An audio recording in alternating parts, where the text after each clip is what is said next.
ప్రేమమయుడైన యేసుక్రీస్తు నామములో మీ అందరికీ శుభాలు వందనాలు తెలియజేయుచున్నాను. ప్రియులారా, ఈరోజు దేవుని వాగ్దానము 2వ దినవృత్తాంతముల గ్రంథము 19వ అధ్యాయము 9వ వచనము. వారికిలాగున ఆజ్ఞాపించెను, యెహోవాయందు భయభక్తులు కలిగిన వారై నమ్మకముతోనూ యథార్థ మనసుతోనూ మీరు ప్రవర్తింపవలెను. ప్రియులారా, ప్రతి ఒక్కరూ యెహోవాయందు భయభక్తులు కలిగి ఉండవలెనని వాక్యము సెలవిచ్చుచున్నది. యెహోవాయందు భయభక్తులు కలిగియుండుట జ్ఞానమునకు మూలము. యెహోవాయందు భయభక్తులు కలిగియుండుట తెలివికి మూలము. యెహోవాయందు భయభక్తులు కలిగియుండుట చెడుతనమును అసహించుకొనుటయునే. యెహోవాయందు భయభక్తులు కలిగియుండుట దీర్ఘాయువునకు కారణము. యెహోవాయందు భయభక్తులు గల వారిని దేవుడు ఆశీర్వదించును. ప్రియులారా, ప్రతి ఒక్కరూ నమ్మకమైన మనసు గలవారై ఉండవలెనని వాక్యము సెలవిచ్చుచున్నది.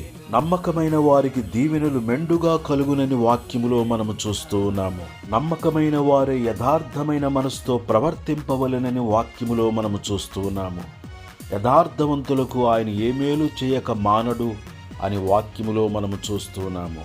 తన ఎడల యథార్థ హృదయము గల వారిని బలపరచుటకై యెహోవా కనుదృష్టి లోకమందంతటా సంచారము చేయుచున్నది. యథార్థముగా ప్రవర్తించిన యోబు భక్తునికి 2 ఆశీర్వాదము దేవుడు అనుగ్రహించి ఉన్నారు.